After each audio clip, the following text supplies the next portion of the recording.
Nityananda Shivasadi Gauravaktavrinda. Hare Krishna, Krishna Krishna, Hare Hare, Hare Rama, Rama Rama, Hare Hare.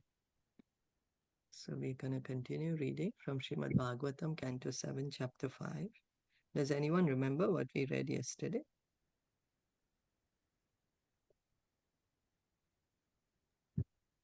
Hare Krishna. So we were hearing about Hare Krishna. So we were hearing about Shanda and Ambarka, who were teaching Lord Prahlāda Mahārāja at Gurukul, that they were Brahmana by birth, but not by qualification.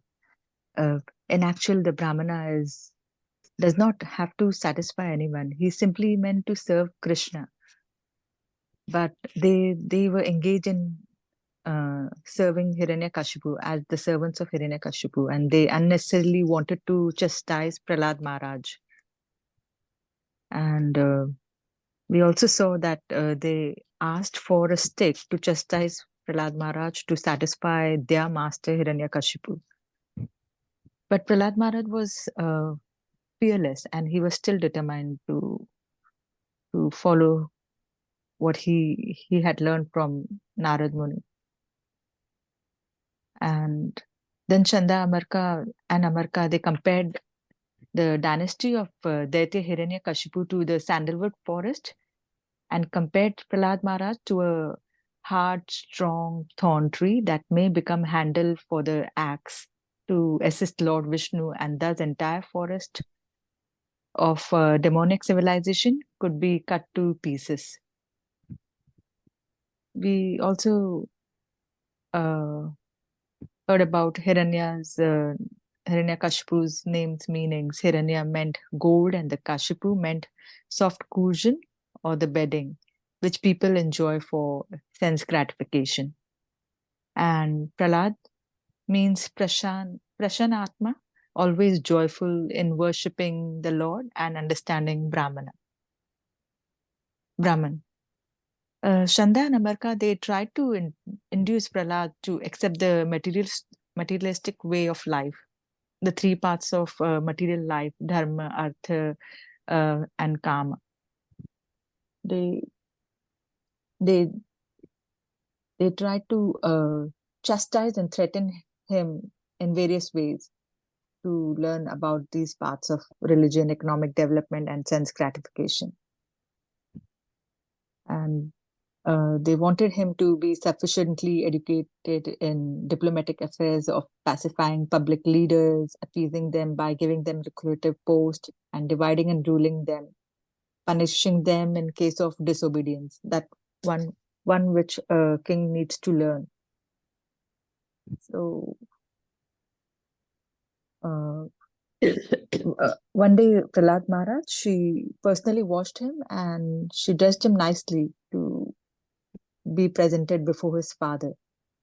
And when Hiranyakashipu saw that his child had fallen at his feet, he was giving him obeisances, and Hiranyakashipu was very happy, and he showered his blessings upon his child and embraced him, and he seated him on his lap, began smelling his head, and very affectionately he was looking down on him, and with tears in his eyes, he asked his son Prahlāda Mahārāja once again that what did he learn from his gurus. But Prahlāda Mahārāja once again he replied what he had learned from his spiritual guru Narad Muni, about the 9 processes of pure devotional service, because he thought the 9 processes of pure devotional service should be understood to be the most learned person, and one who had understood that, he had acquired the complete knowledge. So he explained about the 9 processes of devotional service: Shravanam, hearing about Lord Krishna; Kirtanam, chanting the holy name of Lord Krishna; and Smaranam, Vishnu Smaranam, remembering Lord Vishnu; Padas Sevanam, worshipping the lotus feet of Lord. Archanam, worshipping the deity form of the Lord. Vandanam, offering heartfelt prayers to the Lord. Dasyam, rendering service to the Lord in the mood of a servant. Sakhyam, friendly to the Lord, being friendly and in intimate mood. Atma Nivedanam, dedicating oneself completely to the process of devotional service. So this is what we heard, and I think we finished that purpose. Translation, Yeah, we yeah. read the translation. Yeah. Translation, We'll read yeah. the purport now. Yeah. Thank you so much. Hare Krishna. So we'll read the purport by His Divine Grace A.C. Bhaktivedanta Swami Srila Prabhupada. When Prahlad Maharaj was asked by his father to say something from whatever he had learned, he considered that what he had learned from his spiritual master was the best of all teachings, whereas what he had learned about diplomacy from his material teachers, Shanda and Amarka, was useless. Bhakti Pareshanubhavo Viraktir Anyatra Cha. Bhagavatam, Canto 11, Chapter 2, Text 42. This is a symptom of pure devotional service. A pure devotee is interested only in devotional service, not in material affairs. So, according to Hiranyakashipu, according to Shanda Amarka, what was important was Dharma, Artha, Kama. But for Prahlad Maharaj, because he is a pure devotee, so he understands that bhakti is the highest knowledge. One who can understand bhakti means he is really knowledgeable. So a pure devotee is interested only in devotional service, not in material affairs. To execute devotional service, one should always engage in hearing and chanting about Krishna or Lord Vishnu. So bhakti begins by hearing. So hearing and chanting, they are specifically very much recommended for us. Regularly hearing and chanting about Krishna. The process of temple worship is called archana. How to perform archana will be explained herein. One should have complete faith in the words of Krishna, who says that he is the great well-wishing friend of everyone, Suridam Sarvabhutanam. A devotee considers Krishna the only friend. This is called Sakhyam. So Krishna, he says, Sarva Suridam Sarvabhutanam. He says in Bhagavad Gita, chapter 5, text 29, that he is the best friend of all living entities. We are thinking I'm the best friend of all living entities, but it is actually Krishna who's the best friend of all living entities, everyone. So the devotee, he has a relationship with Krishna as a friend, so that is Sakhyam. Pumsa Arpita Vishnu. The word Pumsa means by all living entities. There are no distinctions permitting only a man or only a Brahmana to offer devotional service to the Lord. Everyone can do so. So someone may think that devotional service is only for a particular section of society or community or nation or species. Devotional service is for everyone. Everyone. Because we are all living entities. We are all part and parcel of Krishna. So it is everyone's duty, everyone's right to engage in devotional service. As confirmed in Bhagavad Gita 9:32, Striyo Vaishyas Tatha Shudras Tepi Yanti Param Gatim. Although women, Vaishyas, and Shudras are considered less intelligent, they also can become devotees and return home back to Godhead. After performing sacrifices, sometimes, so someone may say, oh man, woman, what's happening? Well, we have to understand we are the body. I'm sorry, so much in the body concept. We are the soul, not the body. It doesn't matter we are in man body or woman body. We are the soul. We engage in devotional service to revive our spiritual body. After performing sacrifices, sometimes a person engaged in fruitive activity customarily offers the results to Vishnu. But here it is said Bhagavati Adha. One must directly offer everything to Vishnu. This is called sannyas, not merely nyas. So Prabhupada is saying that, sometimes we may do a particular yajna or some particular puja and say, okay, this is for Lord Vishnu. But Prabhupada is saying that everything we must offer to Krishna. Everything, whatever we do. We was just reading in Bhagavad Gita yesterday, where Krishna is telling Arjuna, whatever you do, whatever you perform, whatever you give away, whatever you eat, do it as an offering for me. So this is called sannyas, Prabhupada is saying. A tridandi sannyasi carries 3 dandas, signifying kayo mano vakya, body, mind and words.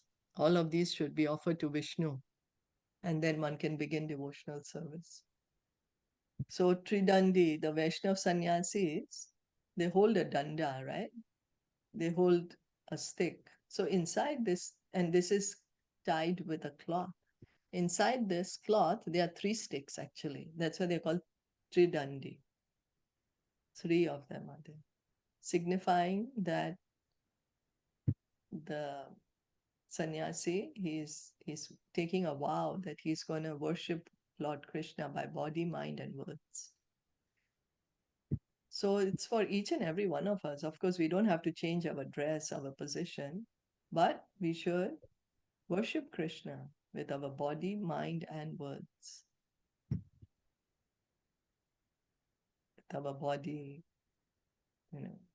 cooking for Krishna, hearing about Krishna, looking at Krishna's deity, mind, remembering Krishna's pastimes, Krishna's words in Bhagavad Gita, words glorifying Krishna, chanting his names. Creative workers first perform some pious activities and then formally, officially offer the results to Vishnu. The real devotee, however, first offers his surrender to Krishna with his body, mind, and words, and then uses his body, mind, and words for the service of Krishna as Krishna desires. So this is bhakti, that the devotee surrender to Krishna. Krishna, I am yours. You make me dance as you want me to dance. Prabhupada writes in his letter on Jaladuta, that I'm an instrument in your hands. You make me act as you want me to. So, and then the devotee acts for the pleasure of Krishna. That is bhakti. Srila Bhaktisiddhanta Saraswati Thakur gives the following explanation in his Tathaya. The word Shravan refers to giving oral reception to the holy name and descriptions of the Lord's form, qualities, entourage, and pastimes, as explained in Srimad Bhagavatam, Bhagavad Gita, and similar authorized scriptures. After orally receiving such messages, one should memorize these vibrations and repeat them. Kirtanam. Smaranam means trying to understand more and more about the Supreme Lord. So here Prabhupada is giving explanation of his spiritual master, Srila Bhaktisiddhanta Saraswati Thakur. Shravan is hearing about Krishna from Bhagavatam, Bhagavad Gita, hearing the holy name. And then Kirtanam, repeating what we have heard. When we have heard properly, we will be able to chant properly. Smaranam, then remembering what have we heard, trying to understand what are we hearing. And Pada Sevanam means engaging oneself in serving the lotus feet of the Lord according to the time and circumstances. So one understands I'm a servant of the Lord. So based on time, place, and circumstance, he offers service. Archana means worshipping Lord Vishnu as one does in the temple. So that's deity worship. And Vandanam means offering respectful obeisances. So offering obeisances, offering prayers, that comes in Vandanam. Manmana bhava mad bhakto madhyaji mam namaskuru. Vandanam means namaskuru, offering obeisances or offering prayers. Thinking oneself to be Nitya Krishna Das, everlastingly a servant of Krishna, is called Dasyam.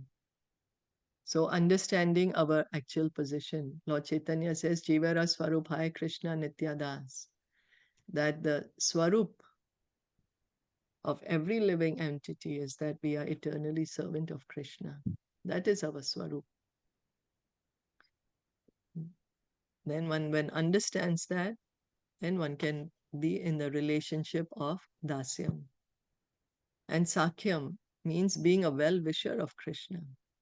Krishna wants everyone to surrender unto him because everyone is constitutionally his servant. Therefore, as a sincere friend of Krishna, one should preach this philosophy, requesting everyone to surrender unto Krishna. So Prabhupada is explaining here, Srila Bhaktisiddhanta Saraswati Thakur's commentary, that Sakyam, being a friend of Krishna, being a well-wisher of Krishna. So Krishna is telling everyone, Sarva dharmam parityagya. Bhagavad Gita, that's Krishna's last instruction. Surrender unto me. Nobody says surrender unto me. We are all telling others, yeah, we are trying for others to surrender unto us, but it doesn't happen, We're all trying to imitate Krishna. We're all thinking everyone should surrender unto me. But actually, we all have to surrender to Krishna. We always thinking why this one is not surrendering to me, why this one's not listening to me. But actually, we all have to surrender to Krishna. So Krishna is saying, surrender unto me, because we are all servants of Krishna. And one who preaches this, who gives this knowledge to everyone, then he's a friend of Krishna. Atma Nivedanam means offering Krishna everything, including one's body, mind, and intelligence, and whatever one may possess. So complete surrender, body, mind, possessions, intelligence, words. That is Atma Nivedanam. One's sincere endeavor to perform these 9 processes of devotional service is technically called bhakti. The word adha means directly. One should not be like the karmis, who perform pious activities and then formally offer the results to Krishna. That is karmakant. One should not aspire for the results of his pious activities, but should dedicate oneself fully and then act piously. So Prabhupada is saying first we should surrender to Krishna and then we should engage in pleasing Krishna. Instead of saying, okay, I'm going to do this puja or this ritual for the pleasure of Krishna, then thinking that it's doing only just some pious activity. That is just doing pious activity, not spiritual, whereas bhakti is spiritual. So one may say, well, but I'm not surrendered to Krishna, what to do? But we just begin. We begin hearing and chanting. And our surrender happens in layers, kind of, so to say, in kind of degrees or steps, whatever we may like to call it. But whatever position we are in, we begin hearing. That's the beginning of bhakti. Hearing, chanting, remembering. So in other words, one should act for the satisfaction of Lord Vishnu, not for the satisfaction of his own senses. The best service that we can do is chant the holy name, chant the Hare Krishna mantra. That is service to Krishna. And he's pleased by this service, chanting the holy name. That is the meaning of the word adha directly. Anyabilasita shunyam jnana karmadya navritam anukulyena Krishna anu shilanam bhakti rottama. One should render transcendental loving service to the Supreme Lord Krishna favorably and without desire for material profit or gain through fruitive activities or philosophical speculation. That is called pure devotional service. So, acting simply for pleasure of Krishna, just to please Krishna. Krishna came as Lord Chaitanya. He's saying, Yare dekha tare kaha Krishna upadesh.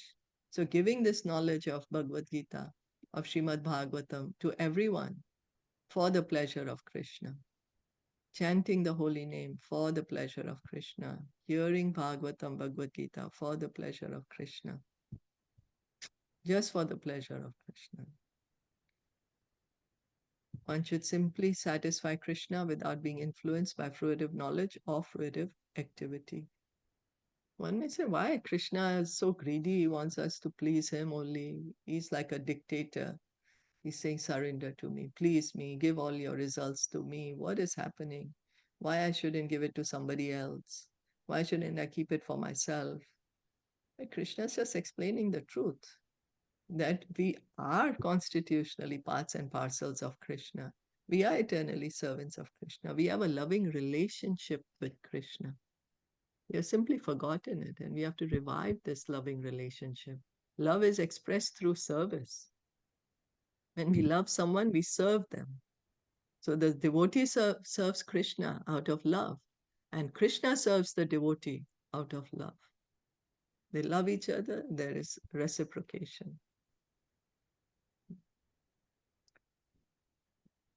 The Gopala Tapani Upanishad says that the word bhakti means engagement in the devotional service of the Supreme Personality of Godhead, not of anyone else. So bhakti, Gopal Tapani Upanishad is saying bhakti is only for Krishna, only for God, not worshipping anyone else. Bhakti is only applicable for Krishna. This Upanishad describes that bhakti is the offering of devotional service unto the Supreme Personality of Godhead. To perform devotional service, one should be relieved of the bodily conception of life and aspirations to be happy through elevation to the higher planetary systems. So here, to perform, this is coming to the point of pure devotional service, where there's no more material desire. Understanding, I'm not the body, I'm the soul. So if I'm the soul, why am I so attached to all these possessions? Why am I so concerned with all these possessions? Why do I want to go to the higher planets? What will I do there? I'm a soul, I'm part and parcel of Krishna. So it's my duty to serve Krishna. And then one will be able to perform pure devotional service. When one can come to that understanding. So that's why Krishna says, Brahma Bhuta Prasanatma na sochati na kankshati. That bhakti begins from the liberated platform. So means the pure devotee is already liberated. The pure devotee is understood. I'm not the body, I'm the soul. He's understood, and that's why he's engaging and pleasing Krishna. So in other words, work performed simply for the satisfaction of the Supreme Lord without any desire for material benefits is called bhakti. Bhakti is also called nishkarma, or freedom from the results of fruitive activity. Bhakti and nishkarma are on the same platform, although devotional service and fruitive activity appear almost the same. So nishkarma means not having any desire to enjoy the results of our activity. We are not bound by those results anymore. Just as bhakti doesn't give any material result. It gives us spiritual benefit. It cleans our heart. It helps us understand our relationship with Krishna. Brings us to the spiritual world. So a pure devotee, we may think he's doing ordinary activities. He's talking, he's eating, he's hearing. They may say ordinary, like other people are doing that too, but he's doing for the pleasure of Krishna. He's taking all sorts of difficult endeavor. He may be flying from one country to another, meeting so many different places in different countries, different continents. But he's doing it for the pleasure of Krishna, to spread the holy name, to give Krishna consciousness to everyone. It's different when somebody else is flying from one continent to another for personal pleasure. So the 9 different processes enunciated by Prahlāda Mahārāja, who learned them from Narad Muni, may not all be required for the execution of devotional service. If a devotee performs only one of these 9 without deviation, he can attain the mercy of the Supreme Personality of Godhead. So even one of the processes, if we can do it properly, it can give us the perfection. It can attract Krishna's mercy, can bring us back home, back to Godhead. Sometimes it is found that when one performs one of the processes, other processes are mixed with it. That is not improper for a devotee. When a devotee executes any of the 9 processes, Navalakshana, this is sufficient. The other 8 processes are included. Now let us discuss these 9 different processes. Prabhupada is explaining that one may be doing one only, but the others are also included in it. just like when we are hearing about Krishna, like we are speaking about Krishna, then we are also hearing. We are hearing and then we are remembering. And in this way, we are being a friend to Krishna because we are trying to spread his holy name and we are in the mood of a servant. So, other processes are all included in it to various degrees. Worshipping Krishna by our intelligence. Krishna says, one who studies Bhagavad Gita is worshipping me by his intelligence. So that is also worshipping Krishna. So Prabhupada is going to discuss in detail each of the process. Did you all have any comments till now?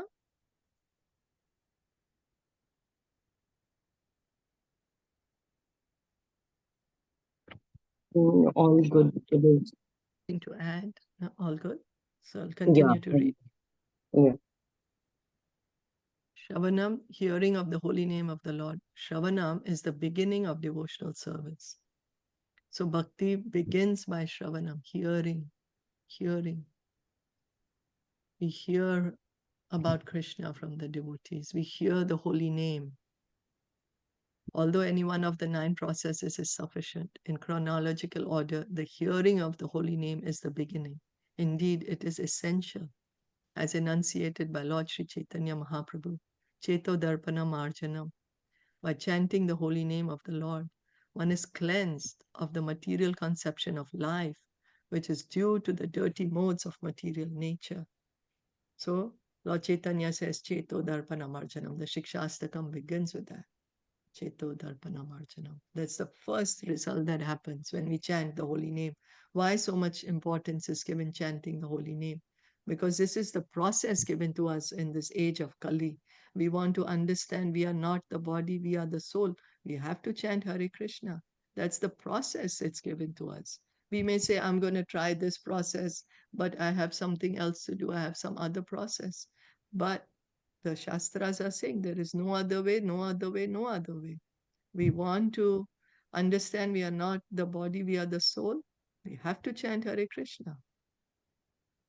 So, and then when the dirt is cleansed from the core of one's heart, one can realize the form of the Supreme Personality of Godhead. Ishvara Parama Krishna Satchidananda Vigraha. So, when the window is clean, we can see clearly outside. Otherwise, we can't see clearly. Similarly, now we are thinking we are the body, so we are not able to understand God. We are not able to understand ourselves. But once we are able to understand, once the heart is cleaned out, we chant the holy name, the heart is cleaned, we understand I'm not the body, I'm soul, part and parcel of Krishna, then we will be able to realize Krishna, Ishvara Parama Krishna, Satchidananda Vigraha. One will be able to see Krishna in the heart. Krishna is there in our heart. We will be able to understand then that, yes, Krishna is there in my heart, in everyone's heart. Thus, by hearing the holy name of the Lord, one comes to the platform of understanding the personal form of the Lord. So by hearing the holy name, by chanting the holy name, when we are chanting, we have to hear. We chant, so we can hear. We have to hear. The holy name goes inside. It enters in our ears, into our heart, goes inside our heart. Krishna is there in our heart as Paramatma, and he's the one who's cleaning all the dirty things from our heart. After realizing the Lord's form, one can realize the transcendental qualities of the Lord. So first, Rupa, Lord's form. So first is Nam, by hearing the holy name, by chanting the holy name, what we will be able to realize, the Lord's form, Lord's Rupa. Then his guna, his qualities. And when one can understand his qualities, one can understand the Lord's associates. Then his lila. So it will go as Nam, Rup, Guna, and then lila. In this way, a devotee advances further and further toward complete understanding of the Lord as he awakens in realization of the Lord's holy name, transcendental form and qualities, his paraphernalia, and everything pertaining to him. So we can see that by chanting, we can get all perfection. We can understand ourselves. We can understand Krishna. We can understand his form, his qualities, his paraphernalia. Devotees as paraphernalia, they're connected to Krishna. So therefore the chronological process is Shravanam, Kirtanam, Vishnu.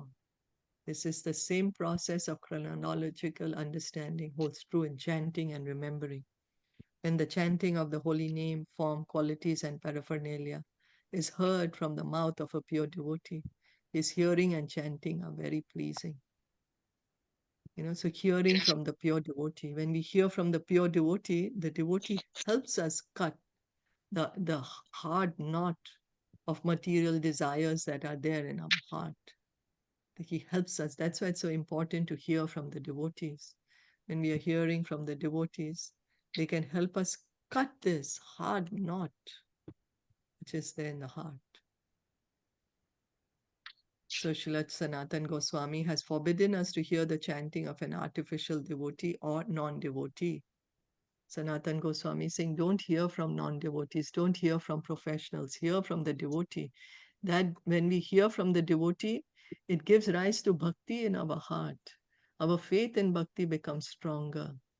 And we will be able to engage in bhakti then, when we are hearing and chanting in the association of devotee. So hearing from the text of Srimad Bhagavatam is considered the most important process of hearing. Srimad Bhagavatam is full of transcendental chanting of the holy name, and therefore the chanting and hearing of Srimad Bhagavatam are transcendentally full of mellows. Lord Chaitanya gave too much importance on Srimad Bhagavatam. Lord Chaitanya himself would hear Bhagavatam from Gadadhar Pandit for hours, and especially when it was the pastime of Prahlāda Mahārāja and Dhruv Mahārāja, he would request Gadadhar Pandit, you read again, I want to hear again.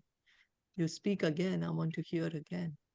So Bhagavatam is full of descriptions of Krishna, as we have been hearing now till now. We reached the 7th canto. It's all about Krishna's devotees, Krishna's incarnations, Krishna's holy name, Krishna's position as the Supreme Lord. So, transcendental holy name of the Lord may be heard and chanted accordingly to the attraction of the devotee. One may chant the holy name of Lord Krishna, or one may chant the holy name of Lord Rama, or Nishimadev, Rama Adi Murtishu Kala Niyamena Tishthan. The Lord has innumerable forms and names, and devotees may meditate upon a particular form and chant the holy name according to his attraction. So someone may be a devotee of Lord Ramachandra. Very good. So hear about Lord Ramachandra and chant the holy name of Lord Rama. Someone may be a devotee of Lord Nishingadev. Very good. Chant his name, chant his glories. So the idea is to hear and chant about the Lord or his incarnations. So the best course is to hear the holy name, form, and so on from a pure devotee of the same standard as oneself. In other words, one who is attached to Krishna should chant and hear from other pure devotees who are also attached to Lord Krishna. The same principle applies for devotees attracted by Lord Rama, Lord Nishima, and other forms of the Lord.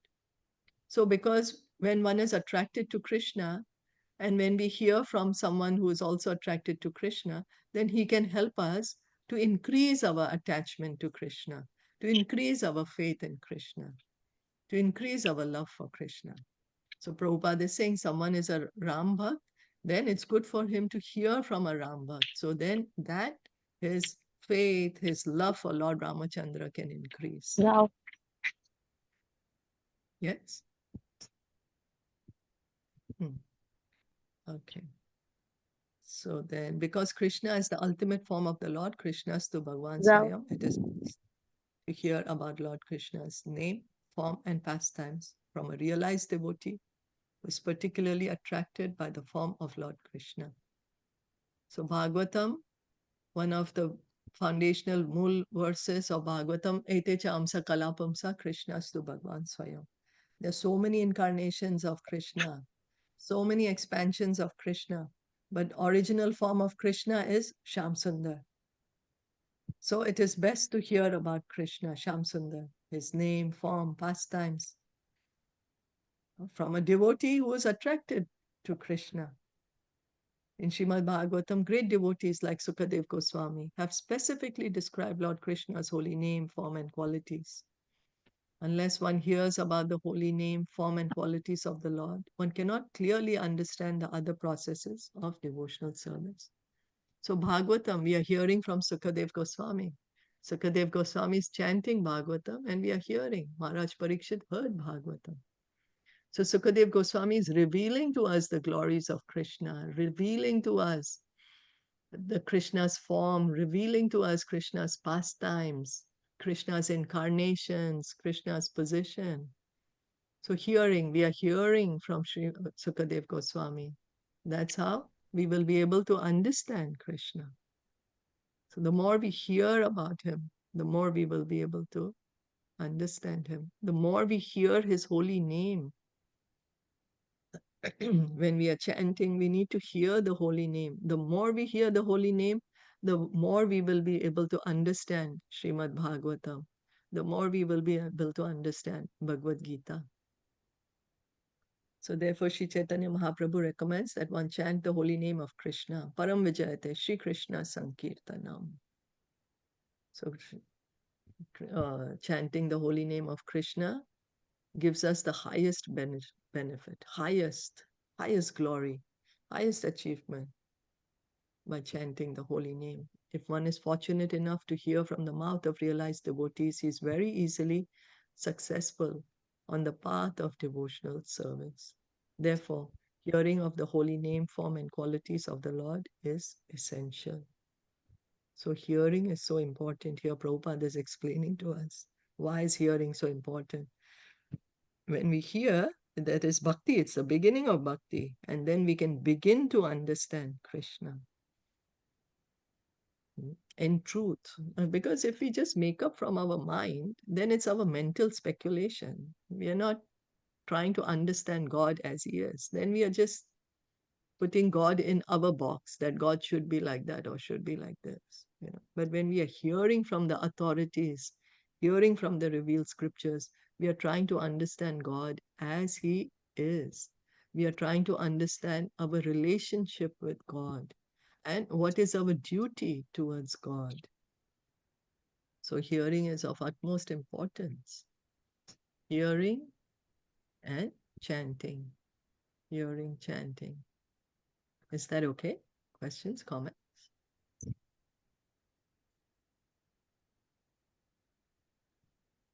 Okay, we'll just finish this one. In Srimad Bhagavatam, Canto 1, Chapter 5, Text 11, there is this verse. Tadvag visargo janataga viplavo yasmin pratishlokam abadhavati yapi namani antasya yasho nikitani Shanvanti Gayanti Grananti Sadhava. Verses describing the name, form, and qualities of Anantadev, the unlimited Supreme Lord, are able to vanquish all the sinful reactions of the entire world. Therefore, even if such verses are improperly composed, devotees hear them and describe them and accept them as bona fide and authorized. In this connection, Sridhar Swami has remarked that a pure devotee takes advantage of another pure devotee by trying to hear from him about the holy name, form, and qualities of the Lord.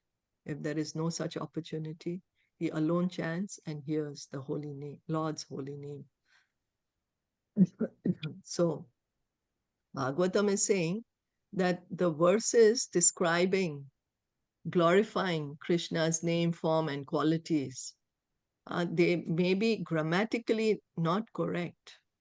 They may be improperly composed, but by chanting them, by hearing them, by describing them, what happens? All the sinful reactions of the entire world are gone away. So scholarship is not what is needed. in describing the Lord's names and glories. It is love. Your Bhagavatam, Sukadev Goswami, Shila Vyasadeva, they are in ecstasy when they are speaking Bhagavatam. We are hearing Vyasadev's ecstasy. We are hearing Sukadev Goswami's ecstasy, you know. So, and that's how Bhagavatam is able to take away all the sinful reactions of the entire world. Sridhar Swami is saying how we associate with a pure devotee, we hear from them, we chant in their association. And that's how we associate with the pure devotee.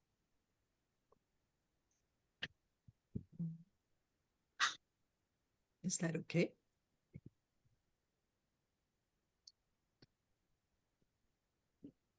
Yes.